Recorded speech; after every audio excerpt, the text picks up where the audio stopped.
3 days after purchasing Twitter, Elon Musk tweeted and then deleted a baseless conspiracy theory about Nancy Pelosi's husband, Paul Pelosi, who of course was attacked by a lunatic with a hammer. Now, this came again after a man by the name of Paul DePape, I don't know how you say his name. I've heard it pronounced both ways, so that's why I'm not entirely sure. Anyway, he broke into the Pelosi's home with a hammer and then literally cracked Paul Pelosi's skull by hitting him in the head with the hammer. Musk tweeted a link to a Santa Monica Observer article, by the way, not a credible source at all, a right-wing publication that apparently publishes all sorts of fake news and conspiracy theories. And the article that Elon Musk shared in his tweet claimed that Paul Pelosi was involved with a male sex worker. In the tweet, Musk writes, "There's a tiny possibility there might be more to this story than meets the eye."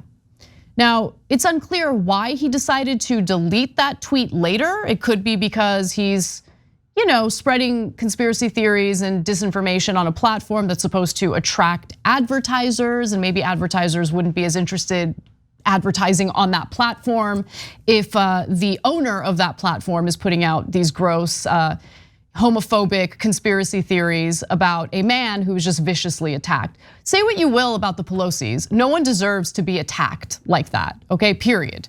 But you have right-wingers egging it on. You have this misinformation being spread by Elon Musk because he wants to outdo Trump in being the #1 social media troll. And he did respond to a tweet from Hillary Clinton. So the tweet that I read you was a response to Hillary Clinton's tweet where she had said that the Republican Party and its mouthpieces now regularly spread hate and deranged conspiracy theories. It is shocking but not surprising that violence is the result. As citizens, we must hold them accountable for their words and the actions that follow.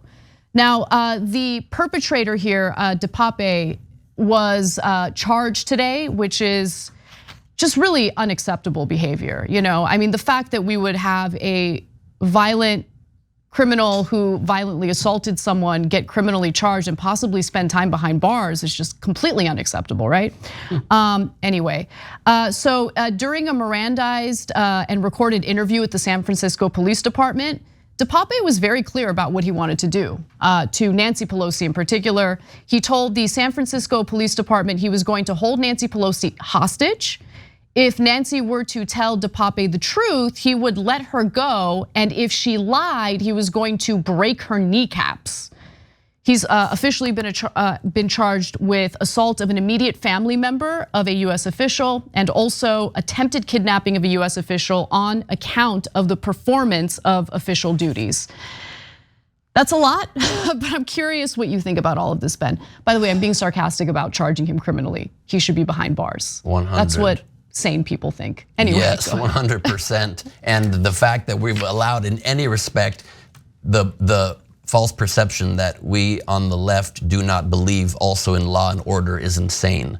Agreed. Any person with a reasonable mind realizes that there are people that need to be removed from society and rehabilitated and cannot be allowed to commit crime, let alone violent crime on people. That is categorically false, that impression, and we've again lost the messaging war on that. Yes. But that message about DePape saying during his interrogation by the police that he was going to kneecap Nancy Pelosi, he went on to say that if she lied, which he expected her to, that he would kneecap her so she would have to be wheeled in a wheelchair into Congress as a message to other lawmakers that there are consequences for their lies, which, as a reminder, is the truth. And the lies are what he believes due to these right-wing QAnon conspiracy theories that the former president is reposting on his private social media network constantly and may soon be allowed back onto Twitter, which, and again, by the way, the Santa Monica Observer, this organization that Elon Musk retweeted and added a comment giving credence to, is the same organization that published during the Hillary Clinton campaign that she had died and had been replaced by a body double. And that's the credibility of the source of the person who's going to come back onto Twitter and run it now. He's one of the most powerful people on the planet now, in addition to being the richest person on the planet. And his foray into fulfilling what he promised his advertisers just 2 days ago, which was this will not be a free-for-all for crazy theories and hate speech. He himself just did something that will lead to more political violence, that excuses it, that makes it okay to push disinformation without the tiniest bit of research or even common sense. And it led to a great example of how fast it escalates. Not only by the time he deleted it was it retweeted like 25,000 times and liked 100,000 times, but Donald Trump Jr. posted, now it's okay to make light of this, posted a Halloween costume, Paul Pelosi Halloween costume. It's a pair of underwear and a hammer.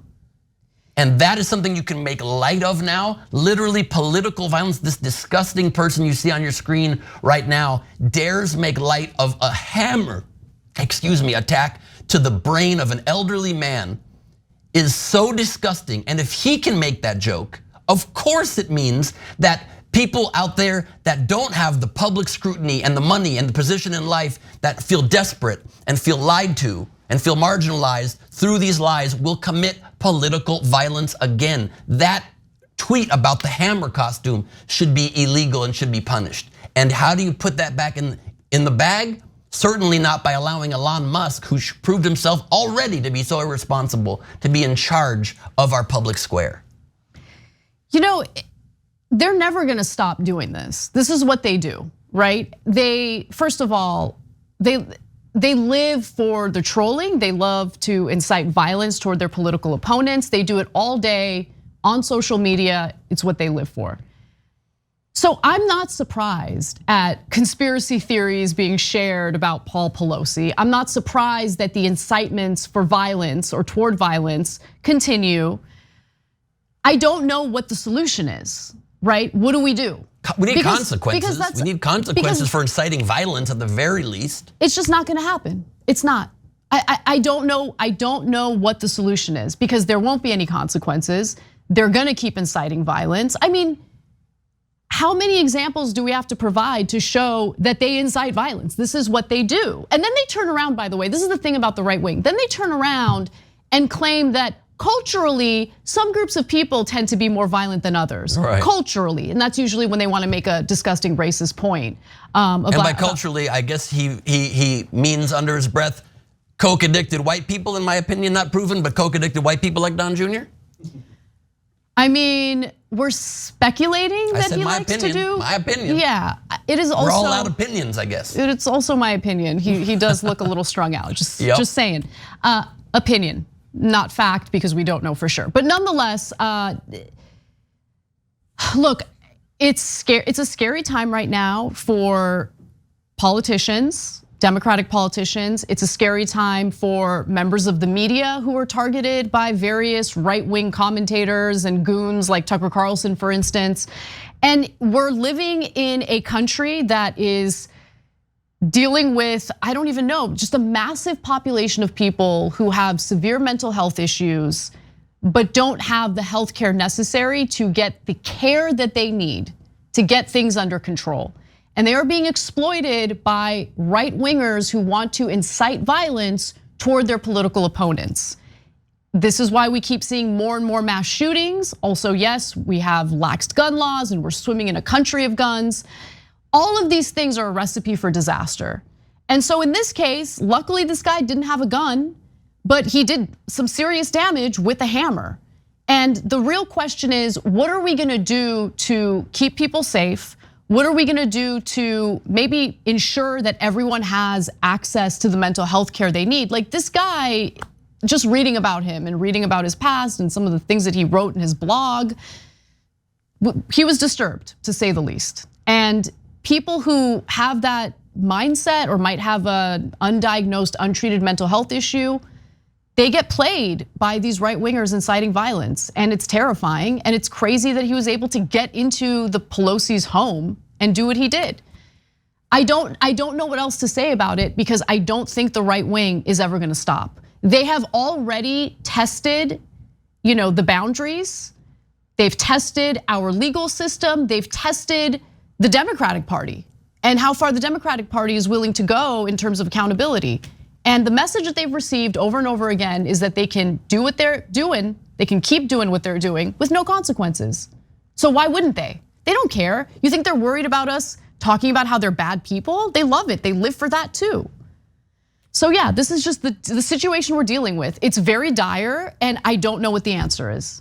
It is an incredibly complex question, and the answer certainly is not clear yet, but we do know for sure the way that the answer will not come is through loosening moderation of hate speech and disinformation and the incitement of violence on these platforms. And so there's a little tiny bit of hope that Elon Musk is not instantly reinstating everybody and is saying he's gonna have a content moderation council of wildly different opinions that will hopefully be vetting things, and maybe he'll be backing off, let's hope at least, somewhat, and give them power to moderate his own tweets as well.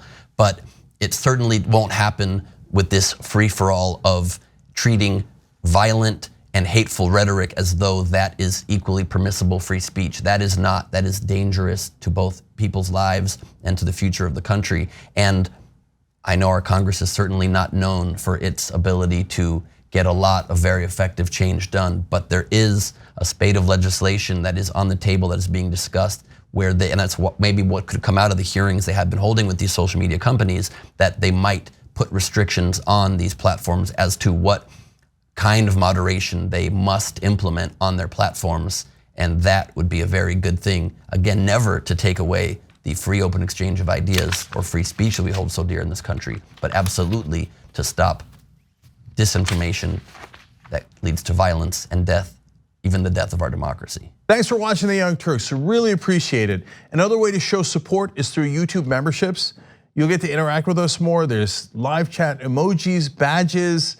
You've got emojis of me, Anna, John, JR, so those are super fun. But you also get playback of our exclusive member-only shows and specials right after they air. So all of that, all you gotta do is click that join button right underneath the video. Thank you.